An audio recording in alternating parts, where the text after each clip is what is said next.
So I believe we all are comfortable working with data types now. And in this video, we are going to have a quick recap of whatever we have learned about data types so far. And then maybe we will have a look at some of the advanced data types as well. So first we have learned about the primitive data types that includes boolean, string, integer, long, decimal, double, date, time, blob and id, and we have been using some of these data types continuously in this course. Then we had a look at the collections, and these collections can include any of the primitive data types. So you can have a list of id, you can also have a list of string, or maybe a list of number, double, or maybe a list of date, or whatever the data type that you want inside a list collection. The same goes for the set collection and the map collection, where set is a unique item collection and map stores the data in key value pair. Now after that, we have also seen the uses of classes as data type. If you remember, we were creating the instance of our classes using the new keyword. So here if you focus on this COVID-19 word, we are using it as a data type, where Jaipur is a variable of that particular data type.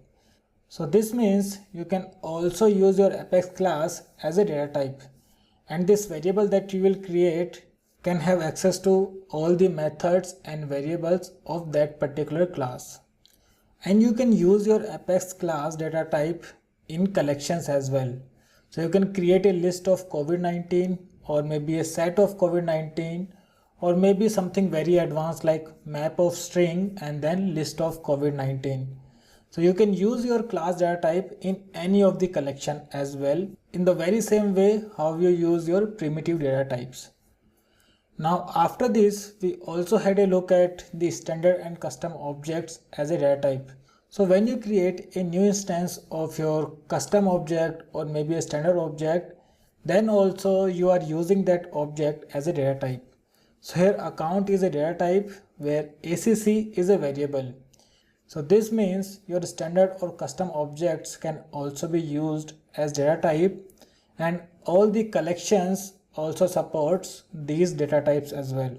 So you can have a list of account, or maybe a set of contact, or maybe a map of ID and lead. Here I'm using different standard objects, but this is supported for all the standard and custom objects. So you can have a collection of any of your custom or standard object. And if you are struggling to remember where you have used your custom object or maybe standard object as data type, look at this example. Just few videos back, we were using a SOQL query to retrieve the list of accounts in our Apex. So here within this list, we are specifying account, and we are using this account as a data type. Now let's have a look at another data type which is new for us, and it's called SObject data type. And if you remember, we were retrieving all our accounts using a SOQL query in our Apex using this syntax. So here we are already using a SObject, but you don't know about it. So first let's discuss what is an SObject, and then maybe we'll come back to the SObject data type. So in general, any of your standard or custom object is an SObject. So this means if you have an account standard object, or maybe a contact standard object, or maybe a lead standard object, or maybe any custom object like book or author, all of these objects are SObjects. So SObject is, you can call it like a parent class of all your standard or custom objects. So whenever we talk about any of your standard or custom object, you can also call it a SObject. So it doesn't matter which object you are working with, you are always working with a SObject. And this is a term that you will hear very frequently in Salesforce ecosystem.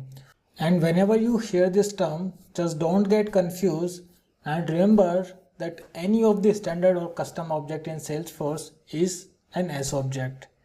Now let's go back to our previous example where we were retrieving the account records. You can write that syntax like this as well.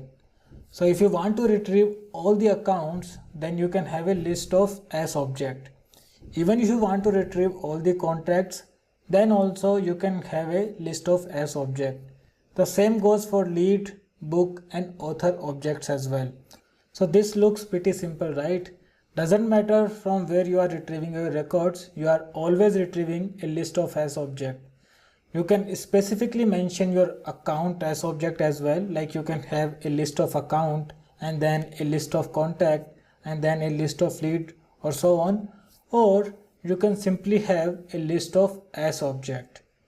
Now let's take a look at this example that we have already seen in this course, where we were retrieving all the book records from our Salesforce org. And this book_c is a custom object that I had created in my own personal Salesforce org. So key things to point out in this example is we were using a list of book_c. So we were using our book_c as a data type, and then we were using the book.name or book.price_c to access the fields from the book as object, or you can also call it book custom object. Now since we know about the S objects, you can rewrite this complete example like this, where we are using a list of S object.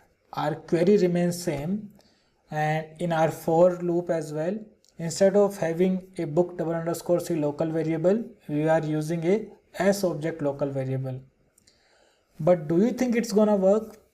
Do you think we can still get the book name and book price using the same syntax? We'll find out in our next video.